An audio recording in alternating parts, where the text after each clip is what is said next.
Welcome students. आज के इस क्लास के अंदर हम स्टार्ट करेंगे ओलिगोसैकेराइड से कि ये बेसिकली क्या होते हैं और कैसे फॉर्म होते हैं।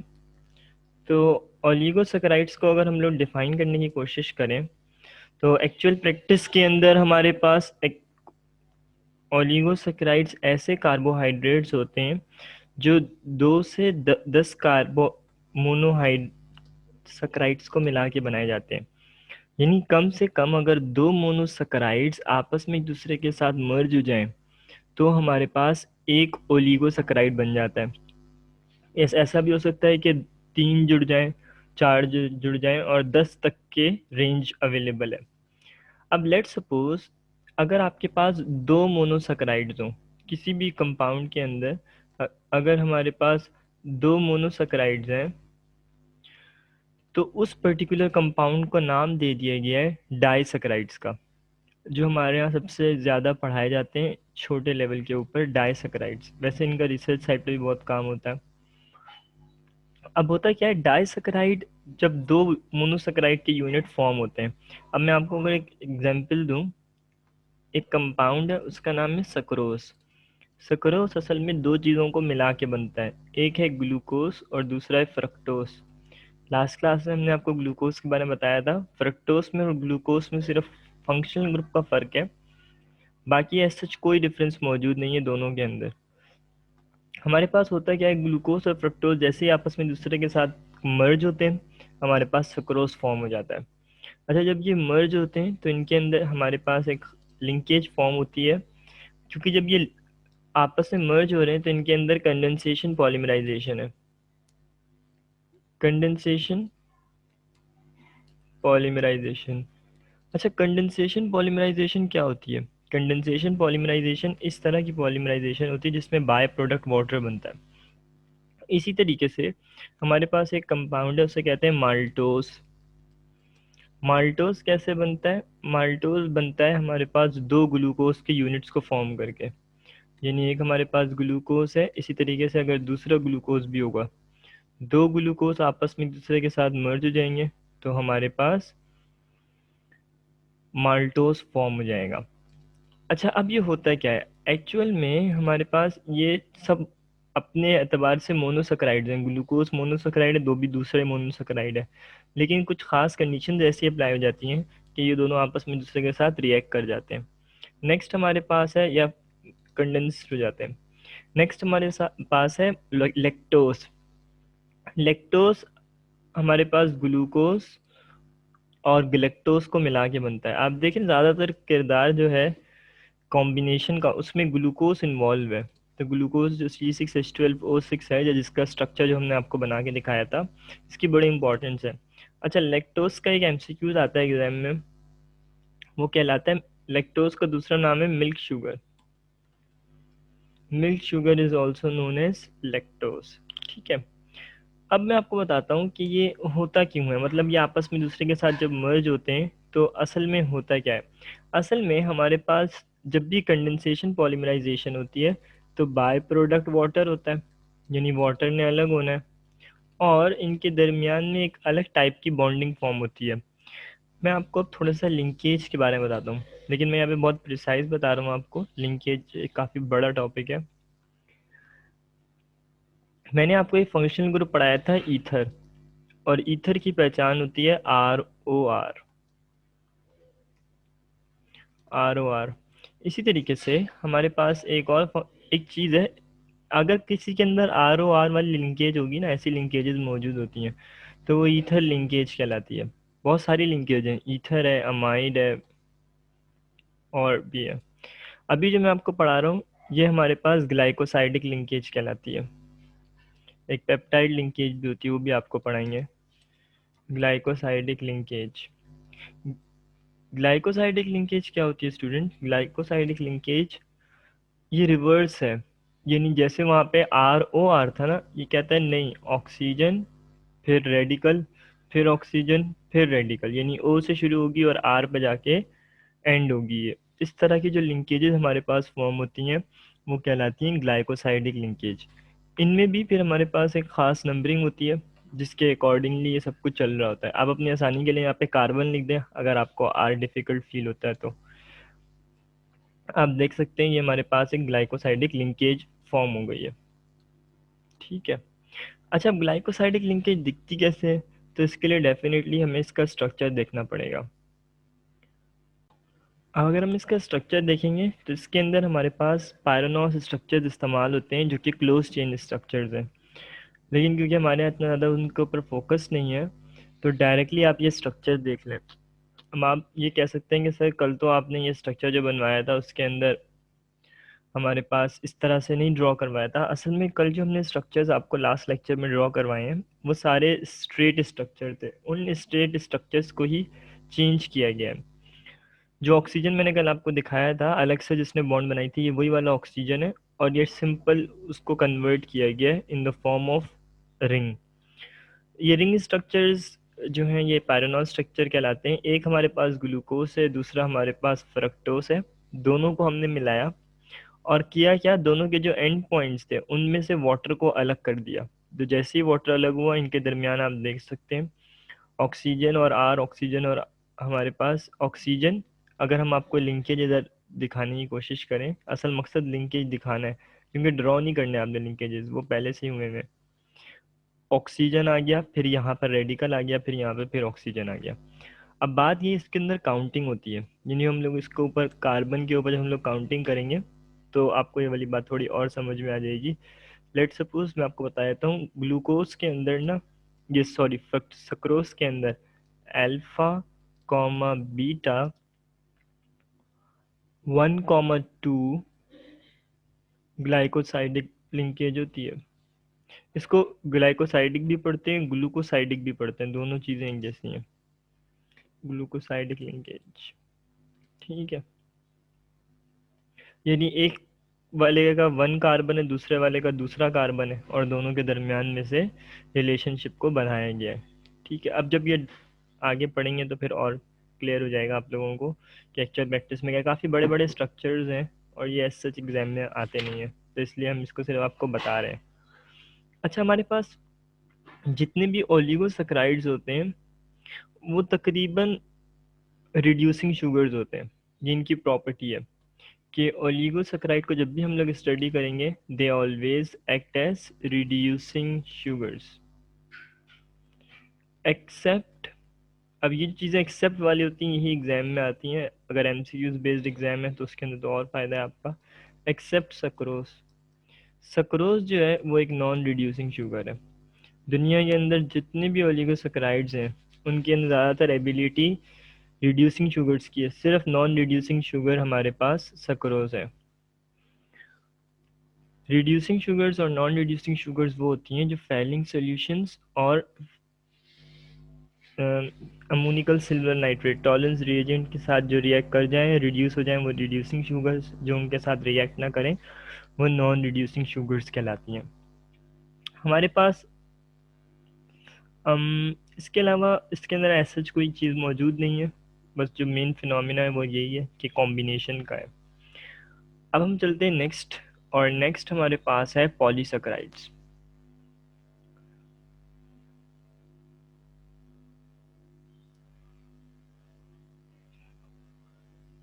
पॉलीसैकराइड,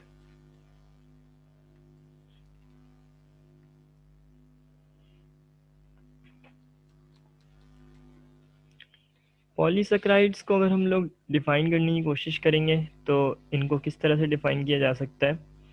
इनके बहुत सारे तरीके हैं पॉलीसैकराइड्स को डिफ़ाइन करने के। सबसे आसान बात यह है कि हमारे पास जितने भी पॉलीसैकराइड्स होते हैं इनके अंदर मोर देन 10 मोनोसैकराइड्स होते हैं। More than 10 monosaccharides. जैसे 2 से लेके अगर 10 तक मोनोसैकराइड्स आपस में ज्वाइन होंगे तो आपके पास एक ओलिगोसैकराइड बन जाएगा। और अगर 10 से ज़्यादा मोनोसैकराइड्स हो गए तो फिर आपके पास एक पॉलीसैकराइड बनता है। तो इसका मतलब है एक पॉलीसैकराइड तो काफ़ी बड़ा यूनिट है। अब होता क्या है, हमारे पास मोनोसैकराइड्स, ठीक है,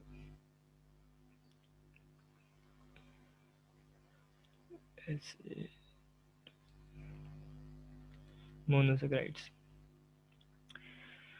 ज़्यादातर जितने भी पॉलीसेकेराइड्स होते हैं वो सब के सब नॉन शुगर्स होते हैं, ठीक है।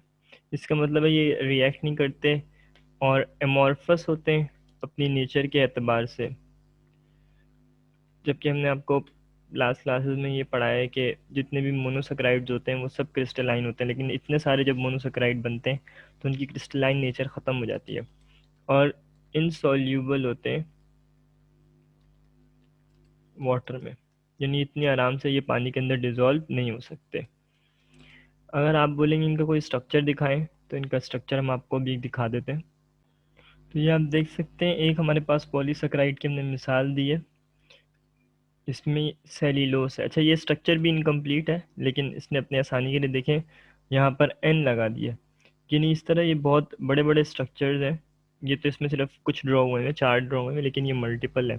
तो इस तरह कम से कम ये 10 होने चाहिए, सेल्यूलोस में तो उससे भी ज़्यादा होते हैं। तो ये बहुत बड़े बड़े स्ट्रक्चर्स होते हैं जो आपस में एक दूसरे के साथ मर्ज हो जाते हैं। आप देख रहे हैं इनके दरमियान में भी लिंकेज जो है वो हमारे पास ग्लूकोसाइडिक लिंकेज है।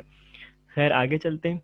हमारे पास जब हम लोग पॉलीसेकेराइड्स को डील करते हैं तो दो तरह के हमारे पास पॉलीसेकेराइड्स आ जाते हैं, यानी अगर हम टाइप्स की बात करें तो दो टाइप के हमारे पास पॉलीसेकेराइड्स हैं। एक हमारे पास कहलाते हैं प्लांट पॉलीसेकेराइड, दूसरे हमारे पास कहलाते हैं एनिमल पॉलीसेकेराइड। तो दोनों हमें समझने, दोनों आसान है, लेकिन बात ये है कि ह्यूमन बॉडी जो है ना वो किसी भी पॉलीसेकेराइड को डाइजेस्ट इस तरह एज सच कर नहीं सकती, खास तौर पर जो प्लांट पॉलीसेकेराइड है, क्योंकि वो एंजाइम एब्सेंट है ह्यूमन बॉडी में जो किसी प्लांट पॉलीसेकेराइड को एब्जॉर्ब करने में हेल्प करेगा। पॉलीसेकेराइड्स, ठीक है।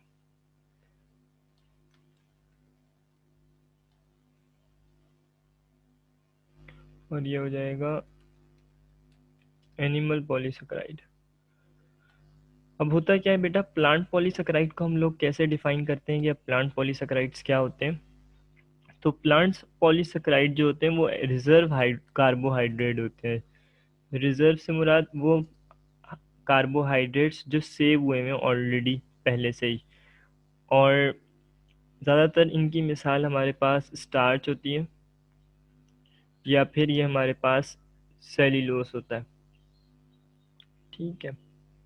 अब मसला ये है कि सेल्यूलोस जो है ना वो ह्यूमन बॉडी एब्जॉर्ब नहीं कर सकती, ना उसको डाइजेस्ट करने की सलाहियत रखती है। और प्लांट के अंदर मौजूद ही जितने भी वेज वो हैं, जैसे घास है, इसके अलावा जो पत्ते हैं, इन सब के अंदर सेल्यूलोस मौजूद है। और आपको पता है हम ये नहीं खा सकते, लेकिन हमने इसके ऑन द अदर हैंड हमने देखा है कि जो दूसरे एनिमल्स हैं वो बड़े आराम से इसको खा लेते हैं, क्योंकि उनके अंदर वो एंजाइम मौजूद है जो इसको डाइजेस्ट करने में हेल्प करता है। अच्छा जी, हमारे पास नेक्स्ट है एनिमल पॉलीसेकेराइड्स। एनिमल पॉलीसेकेराइड्स क्या होते हैं? एनिमल पॉलीसेकेराइड्स हमारे पास वो पॉलीसेकेराइड्स हैं जो एनिमल में मौजूद होते हैं और इनकी मिसाल ग्लाइकोजन है, ठीक है। ग्लाइकोजन क्या करता है? ये भी रिजर्व कार्बोहाइड्रेट होता है एनिमल्स का। यानी रिजर्व का जो कॉन्सेप्ट है चीज़ों को जमा करने का, ख़ास तौर पे एनर्जी रिएजेंट को, वो दोनों में मौजूद होता है। ये भी एज ए रिजर्व काम करते हैं। और हमारे पास ये, अब जैसे एक बड़ा मशहूर जुमला हम लोग इस्तेमाल करते हैं कि जो ग्लाइकोजन है उसको हम लोग एनिमल स्टार्च भी कहते हैं। एनिमल स्टार्च का मतलब ये कि ये पॉलीमर ऑफ ग्लूकोज है। काफ़ी बड़ा स्ट्रक्चर है एनिमल ग्लूकोज, ग्लूकोज, ठीक है। अच्छा, जितने भी हमारे पास प्लांट पॉलीसेकेराइड्स होते हैं ना, इनके अंदर काफ़ी ज़्यादा तफसील हमें बताई गई है। तो हम वन बाय वन उनको ज़रा देख लेते हैं एक नज़र, कि वो एक्चुअल प्रैक्टिस में क्या समझाना चाह रहे हैं। ये नाम जो बायो वाले उन्होंने तो पहले से सुने हुए हैं, मैं थोड़ा सा एक्सप्लेन करना चाह रहा हूँ असल में कि स्टार्च क्या होता है, इसी तरह अमाइलोस क्या होता है। ये सब प्लांट के अंदर की एग्जांपल है। इसी तरीके से अमाइलोपेक्टिन होता है, अमाइलोपेक्टिन। और लास्ट वन इज सेल्यूलोस।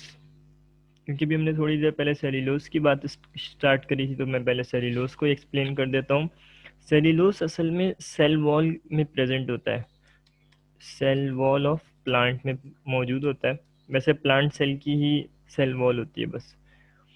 और इसके अलावा ये हमारे पास मेन स्ट्रक्चरल मटेरियल है, यानी इसको हम इस तरह समझ सकते हैं कि ये main structural material of plant है।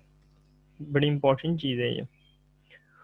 और जितने भी नेचुरल, सबसे ज़्यादा अगर पूछा जाए ना कि सबसे ज़्यादा प्योर सेल्यूलोज कहाँ मौजूद है, तो कॉटन में मौजूद होता है। कितने परसेंट कॉटन में मौजूद है? अप्रॉक्सीमेटली 95% सेल्यूलोज मौजूद होता है। ठीक है। इसके बाद हमारे पास नेक्स्ट क्या है, ये वुड में भी अबंडेंट है, इसके अलावा पेपर में या उस तरह की तमाम चीज़ों में। ठीक है। अगर एक सेल्यूलोज का आपको साइज बताया जाए, मैंने लास्ट क्लास में आपको बताया था अल्फा ग्लूकोज होते हैं, बीटा ग्लूकोज होते हैं। अगर 2000 बीटा ग्लूकोज जुड़ेंगे तब जाके हमारे पास एक सेल्यूलोज बनेगा, इतना ज़्यादा। और उसके अंदर जो बॉन्डिंग है वो 1,4 ग्लाइकोसाइडिक लिंकेज की है। मैं सिर्फ GL लिख रहा हूँ बस, GLY। ठीक है। तो आप देख सकते हैं कि हमारे पास इतनी ज़्यादा, तो 1000 बॉन्डिंग है, लिंकेजेस 1000 है, और टोटल 2000 बीटा ग्लूकोज है, तब जाके हमारे पास एक सेल्यूलोज फॉर्म हो रहा है। नेक्स्ट हमारे पास है अमाइलोपेक्टिन। अमाइलोपेक्टिन के अंदर हमारे पास दो टाइप की बॉन्डिंग जुड़ी हुई होती हैं। इन्होंने सिर्फ इसको स्ट्रक्चर के एतबार से समझाया हुआ है कि हमारे पास alpha comma D plus glucose और दूसरी चीज़ जो हमारे पास ज्वाइन हुई हुई है, ये आपस में दूसरे के साथ हाईली ब्रांच्ड फॉर्म में ज्वाइन हुए हैं। और कहीं कहीं ये 1,4 लिंकेज शो करते हैं, और कहीं कहीं ये 1,6 लिंकेज शो करते हैं। यानी ऐसा भी हो सकता है कि किसी पर्टिकुलर कंपाउंड्स के अंदर दो तरह की बॉन्डिंग मौजूद हो। ये ऐसा नहीं है कि पूरे कंपाउंड में, जैसे ये बीटा ग्लूकोज है, सब में 1,4 है सेल्यूलोज के अंदर, उसमें अमाइलोपेक्टिन में 1,4 है, साथ ही 1,6 भी फॉर्म हो जाता है। इसके अलावा फिर बात करते हैं अमाइलोज की। अमाइलोज और अमाइलोपेक्टिन में स्ट्रक्चर का बस थोड़ा सा फ़र्क है।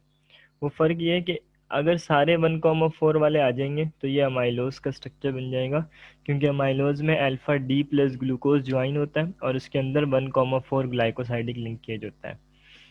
स्टार्च की बात कर रहे हैं तो स्टार्च एक्चुअली जो है ना, वो दो पॉलीसेकेराइड को मिला के बनाया जाता है। ये और बड़ा स्ट्रक्चर है। यानी अगर आपके पास दो पॉलीसेकेराइड है, मैं PS लिख रहा हूँ, तो दो पॉलीसेकेराइड्स आपस में आपके पास जुड़ रहे हैं, तब जाकर एक स्टार्च मॉलिक्यूल बन रहा है।